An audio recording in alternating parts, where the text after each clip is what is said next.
মানুহৰ বাবে নহয়, it is again rich and poor, proletariat capitalism. সঁচা হ'ব পাৰে, মিছা হ'ব পাৰে, বেলেগ কথা, but Bhupen Hazarika was a humanist. সেইকাৰণে মই এই কথাখিনি ক'লো, চ' ডেট ৰেকৰ্ড ডাজন্ট গ' ৰং। অসম বিধানসভাত ভূপেন হাজৰিকাই যেতিয়া ইলেকশ্যন খেলিছিল নাওবৈচাত, তেখেতে নিৰ্দলীয় প্ৰাৰ্থী হিচাপে খেলিছিল, তেওঁ কোনো পাৰ্টীৰ বেনাৰত খেলা নাছিল। আৰু আজিও ময়ো ক'ব খোজা নাই যে ভূপেন হাজৰিকাই গুৱাহাটীত কোন টিকেটত ইলেকশ্যন খেলিছিল, প্ৰয়োজন নাই।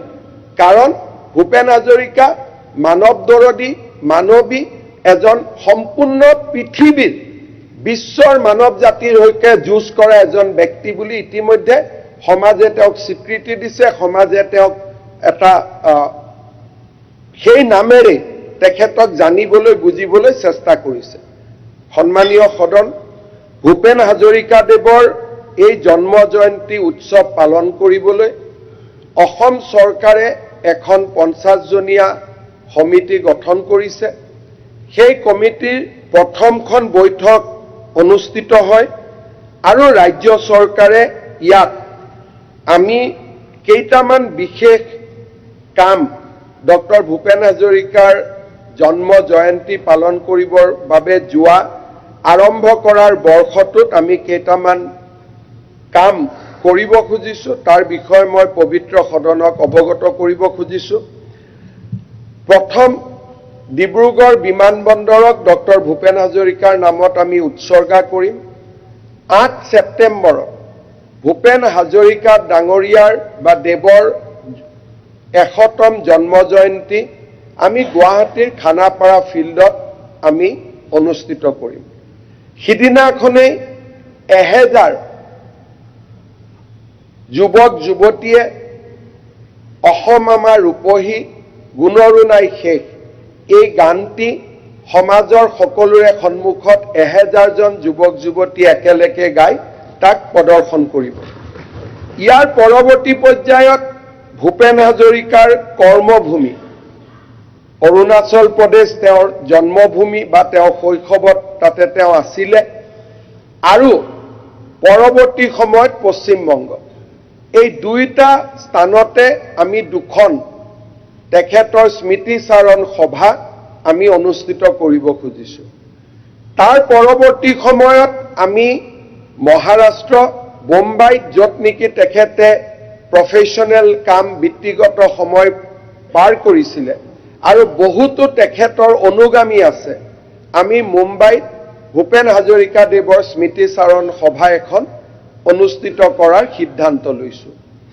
আৰু 2026 চনৰ 8 ছেপ্টেম্বৰৰ দিনা যেতিয়া এই জন্ম জয়ন্তী পালন 1 বছৰ সম্পূৰ্ণ কৰিব, আমি নতুন দিল্লীৰ ভাৰত মণ্ডপমত সমগ্ৰ অসমীয়া মানুহে লগ লাগি ভূপেন হাজৰিকা জন্ম জয়ন্তীৰ সামৰণি অনুষ্ঠান পালন কৰাৰ সিদ্ধান্ত লৈছোঁ। এই সময়ছোৱাৰ ভিতৰতে বানাৰস হিন্দু বিশ্ববিদ্যালয়, যাৰ লগত ভূপেন হাজৰিকা প্ৰত্যক্ষভাৱে জড়িত আছিল, তেখেতৰ নামত আমি এখন চেয়াৰ, বিশেষকৈ ফক যি চং আৰু ফক কালচাৰৰ ওপৰত গৱেষণা কৰাৰ বাবে আমি এখন চেয়াৰ কৰিবৰ বাবেও আমি সিদ্ধান্ত গ্ৰহণ কৰিছোঁ। ভূপেন হাজৰিকাদেৱৰ নামত ইতিমধ্যে পোষ্টেল ষ্টাম্প নিৰ্মাণ কৰা হৈছে, পোষ্টেল ষ্টাম্প তেখেতৰ নামত আছে, কিন্তু আমি এই সময়ছোৱাত ভূপেন হাজৰিকাৰ নামত এটা মুদ্ৰা, কইন্স, ৰিজাৰ্ভ বেংক অফ ইণ্ডিয়াৰ দ্বাৰা এটা কইন্স আমি নিৰ্মাণ কৰিব খুজিছোঁ। ডক্টৰ ভূপেন হাজৰিকাদেৱৰ জন্ম জয়ন্তীৰ এই সময়ছোৱাতে ভূপেন হাজৰিকাৰ নামত উৎসৰ্গা কৰি তেখেতৰ এখন আমি পুস্তিকা উলিয়াইছোঁ। বায়োগ্ৰাফি ঠিক নহ'ব, কিন্তু তেখেতৰ জীৱনৰ আটাইকেইটা দিশক সামৰি আমি প্ৰসিদ্ধ লেখিকা অনুৰাধা শৰ্মা পূজাৰী বাইদেউক এখন পুথি লিখিবলৈ অনুৰোধ কৰিছিলোঁ। তেখেতে আমাক পুথিখন লিখি দিছে। বৰ্তমান আমি পুথিখন আন সকলৰ দ্বাৰা এবাৰ পুনৰীক্ষণ কৰাইছোঁ, যাতে কোনো ভুল তথ্য বা ভুল কথা যাব নোৱাৰে। যদিও আমাৰ বিশ্বাস আছে যে বাইদেউৰ লিখনিত তেনেকুৱা কথা নাথাকে, তথাপিতো আমি এবাৰ পুনৰীক্ষণ কৰিব দিছোঁ, টু বি ডাবলি চিয়'ৰ। আৰু তাৰ পিছত এই পুথিখন আমি 23টা ভাৰতীয় ভাষালৈ আমি ৰূপান্তৰ কৰিম। কানাডাৰ পৰা তামিললৈকে, মাৰাঠীৰ পৰা গুজৰাটীলৈকে 23টা ভাষাত আমি ৰূপান্তৰ কৰি ভাৰতৰ কলেজ, বিশ্ববিদ্যালয় আৰু বিভিন্ন লাইব্ৰেৰী প্ৰায় 4 লাখ কপি আমি ভাৰতৰ বিভিন্ন লাইব্ৰেৰী, বিভিন্ন আমাৰ কলেজ, বিশ্ববিদ্যালয়, স্কুল সকলোৰে লাইব্ৰেৰীত আমি পঠাব সিদ্ধান্ত লৈছোঁ, যিটো তেওঁলোকৰ নিজৰ ৰাজ্যৰ ভাষাত হ'ব, হিন্দী বা ইংৰাজীত নহয়, তেওঁলোকৰ নিজৰ ৰাজ্যৰ ভাষাত থাকিব। উৰিষ্যাত উৰিয়া ভাষাত যাব, গুজৰাটত গুজৰাটী ভাষাত যাব। সেই ধৰণে আমি আন এক প্ৰস্তুতি লৈছোঁ। আনহাতে অসমৰ নৱপ্ৰজন্মৰ মাজত ভূপেন হাজৰিকা যাতে জীয়াই থাকে, তাৰ বাবে আমি এই পুথিখনে আমি সিদ্ধান্ত লৈছোঁ যে 10ৰ পৰা 12 লাখ এই পুথিখনৰ প্ৰতিলিপি আমি অসমৰ মানুহৰ ঘৰলৈ পঠাবৰ কাৰণে চেষ্টা কৰিম, যাতে প্ৰতিটো পৰিয়ালৰ ঘৰত ডক্টৰ ভূপেন হাজৰিকাৰ পুথি এখন থাকে। তাৰো আমি বিশাল ব্যৱস্থা আমি হাতত ল'বলৈ গৈ আছোঁ। ইয়াৰ উপৰিও সিদিনাখন যেতিয়া আমি সভা বহিছিলোঁ একেলগে, তাত বহুকেইটা পৰামৰ্শ আহিছে যে কলম্বিয়া বিশ্ববিদ্যালয়ত অনুষ্ঠান এটা কৰিব লাগে।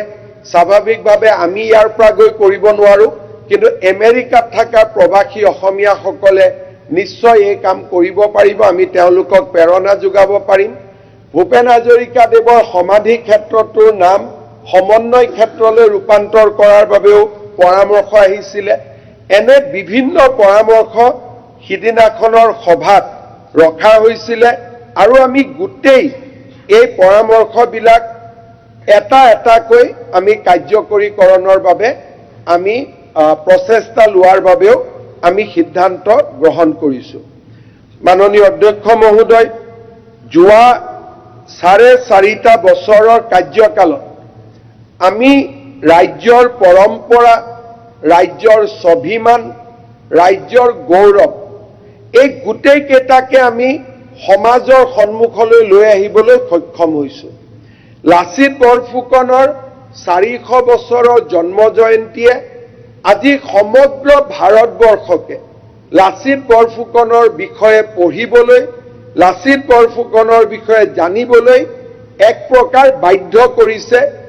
অসম চৰকাৰে লোৱা প্ৰচেষ্টাই আজি লাচিত বৰফুকনক অসমৰ সীমাৰ পৰা সমগ্ৰ ভাৰতবৰ্ষৰ প্ৰতিখন ৰাজ্যলৈ আমি লৈ যাবলৈ সফল হৈছিলোঁ।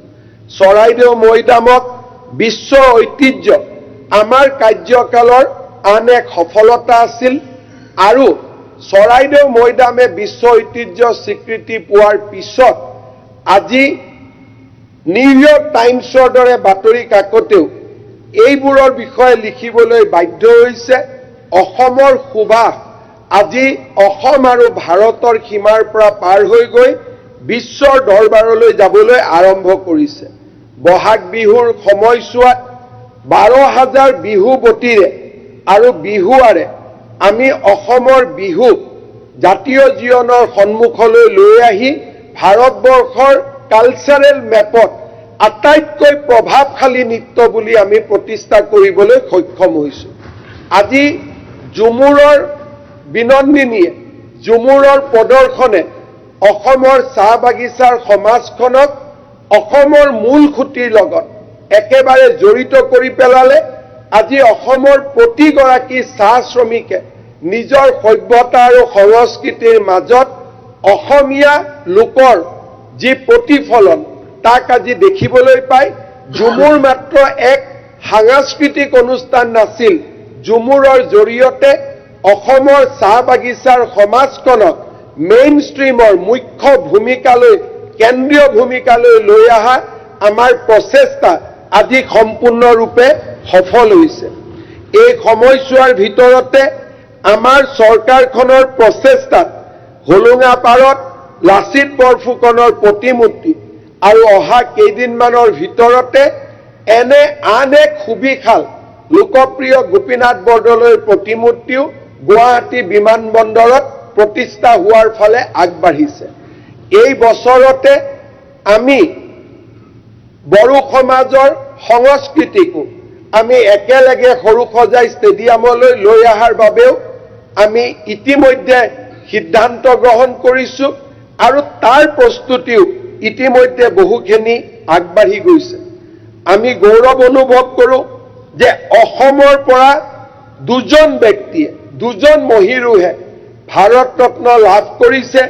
2019 চনত প্ৰধানমন্ত্ৰী নৰেন্দ্ৰ মোদী ডাঙৰীয়াৰ চৰকাৰখনে ডক্টৰ ভূপেন হাজৰিকাক ভাৰত ৰত্নৰ সন্মানেৰে সন্মানিত কৰে আৰু 1999 চনত অটল বিহাৰী বাজপেয়ী ডাঙৰীয়াৰ চৰকাৰখনে ভাৰত ৰত্ন বিভূষণেৰে উপাধিৰে লোকপ্ৰিয় গোপীনাথ বৰদলৈ ডাঙৰীয়াক সন্মানিত কৰে। আজি এই মুহূৰ্তত মই পুনৰ এবাৰ প্ৰধানমন্ত্ৰী অটল বিহাৰী বাজপেয়ী আৰু ভূপেন হাজৰিকাক ভাৰত ৰত্ন সন্মানেৰে ৰাষ্ট্ৰৰ সৰ্বোচ্চ সন্মানেৰে সন্মানিত কৰা ডক্টৰ ভূপেন হাজৰিকা ডাঙৰীয়াক সন্মানিত কৰাৰ বাবে মই প্ৰধানমন্ত্ৰী নৰেন্দ্ৰ মোদী ডাঙৰীয়ালৈও আকৌ এবাৰ অসমৰ ৰাইজৰ হৈ ধন্যবাদ আৰু কৃতজ্ঞতা জ্ঞাপন কৰিছোঁ। মই বিধানসভাৰ সমূহ সদস্যক আহ্বান জনাম যে ভূপেন হাজৰিকাৰ জন্ম জয়ন্তী এক চৰকাৰী আৰু ৰাজকীয় অনুষ্ঠান হ'ব নোৱাৰে। ভূপেন হাজৰিকা জনতাৰ শিল্পী আছিল। ভূপেন হাজৰিকা অসমৰ আদৰৰ সন্তান আছিল। সেইবাবে মই সকলো বিধায়ক, সকলো ৰাইজক অনুৰোধ কৰিম যে চৰকাৰে কি কৰিব পাৰিছে তাতকৈও অধিক কাম ৰাইজে কৰিব পাৰিব। এই সময়ছোৱাৰ ভিতৰতে ডক্টৰ ভূপেন হাজৰিকাৰ স্মৃতিত আমি কি ধৰণে নিজৰ নিজৰ সমষ্টিত, নিজৰ নিজৰ গাঁৱত, নিজৰ নিজৰ কলেজখনত, নিজৰ নিজৰ বিশ্ববিদ্যালয়খনত, নিজৰ নিজৰ বিদ্যালয়খনত আমি কেনেকে ডক্টৰ ভূপেন হাজৰিকাৰ স্মৃতি নৱ প্ৰজন্মৰ মাজলৈ লৈ অহাৰ বাবে আমি কেনেকৈ আৰু বেছি প্ৰচেষ্টা কৰিব পাৰোঁ তাৰ বাবে মই আমাৰ বিধানসভাৰ সদস্যসকল আৰু অসমবাসী ৰাইজক মই বিনম্ৰতাৰে সৈতে আহ্বান জনাম। মাননীয় অধ্যক্ষ মহোদয়, এই বিধানসভাৰ প্ৰস্তাৱনাৰ আগতে তেজপুৰৰ ৰাইজৰ পৰাও এটা দাবী আছিলে যে তেজপুৰৰ বিমানবন্দৰখন ডক্টৰ ভূপেন হাজৰিকাৰ নামেৰে নামাঙ্কিত কৰিব লাগে। কিন্তু আমি সদনে ইতিমধ্যে পৰিচিত যে ৰাজ্য চৰকাৰে গুৱাহাটীৰ পিছত ডিব্ৰুগড়ক অসমৰ দ্বিতীয়খন ৰাজধানী হিচাপে এটা উজ্বলাই তুলিবৰ বাবে প্ৰচেষ্টা হাতত লৈছে।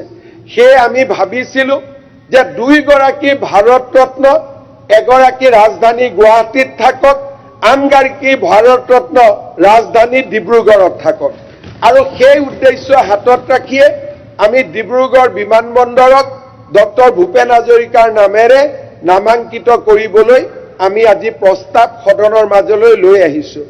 তেজপুৰৰ ৰাইজক মই বিনম্ৰতাৰে সৈতে জনাব খোজো যে সময়ৰ লগে লগে আৰু সময় আৰু সুবিধা অনুসৰি তেজপুৰ বিমানবন্দৰকো আমি জ্যোতি বিষ্ণু বিমানবন্দৰ নামেৰে নামাঙ্কিত কৰাৰ বাবে প্ৰস্তাৱ বিধানসভাৰ মাজলৈ লৈ আহিম আৰু সেই কথা ইতিমধ্যে আমাৰ কেবিনেটত আলোচনা হৈছে আৰু আমি ইয়াকো বিধানসভাৰ মজিয়ালৈ লৈ আহিম।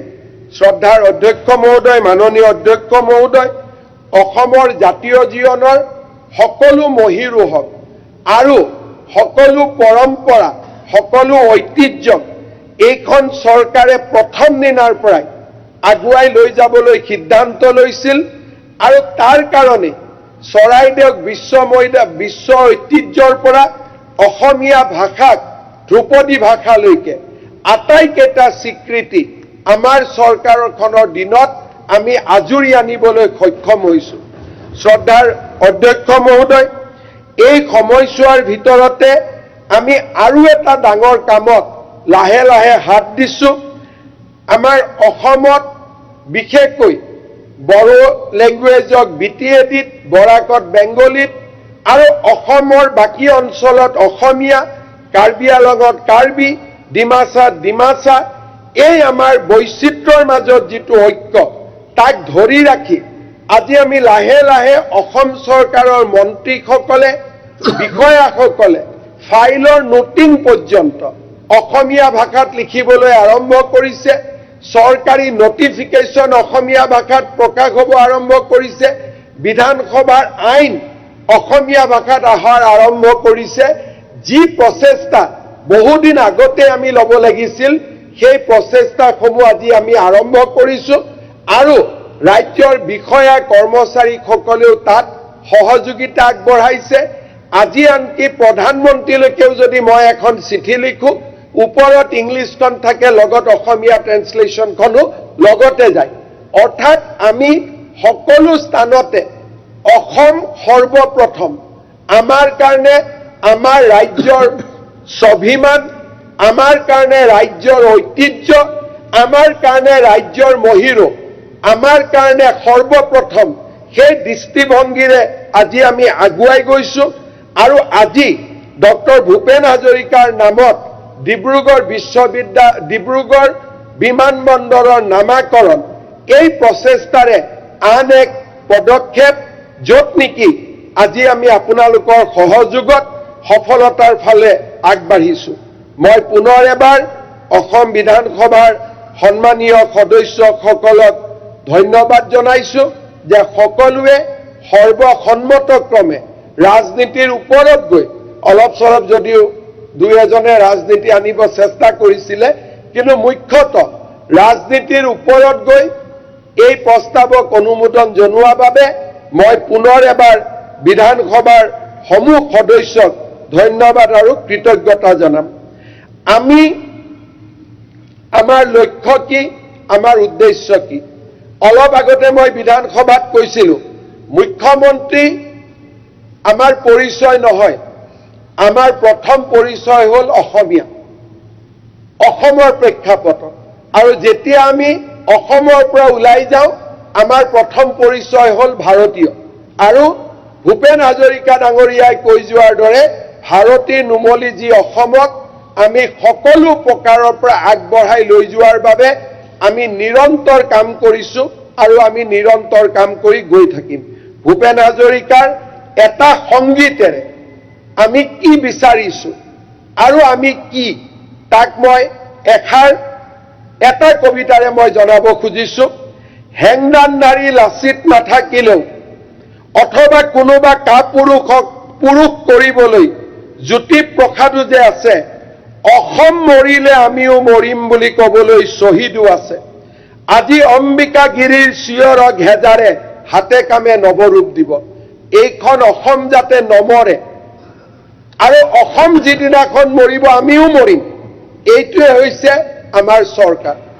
অসমক আমি মৰিব নিদিওঁ অসমৰ সাংস্কৃতিক সত্তা অসমৰ জাতি অসমৰ মাটি অসমৰ ভেটিক আমি সদায় আগত ৰাখিম এইখন অসমক আমি মৰিব নিদিওঁ আৰু যিদিনাখন অসম মৰিব আমিও মৰিম সেই সংকল্পেৰে পুনৰ এবাৰ সকলোকে ধন্যবাদ জনাই মই এই প্ৰস্তাৱক সন্মতি জনাবলৈ মাননীয় সদস্যসকলক আহ্বান জনাই মই মোৰ বক্তব্যৰ সামৰণি মাৰিছো ধন্যবাদ মই এতিয়া চৰকাৰী সংকল্প প্ৰস্তাৱটো সদনত অনুমোদনৰ বাবে দাঙি ধৰিলো প্ৰশ্নটো হ'ল সদনত উত্থাপিত চৰকাৰী সংকল্প প্ৰস্তাৱটো গৃহীত কৰা হওক যিসকল সদস্য সপক্ষে আছে কওক হয় যিসকল বিপক্ষে আছে কওক নহয় মই ভাবো হয়ৰ সপক্ষে চৰকাৰী সংকল্প প্ৰস্তাৱটো গৃহীত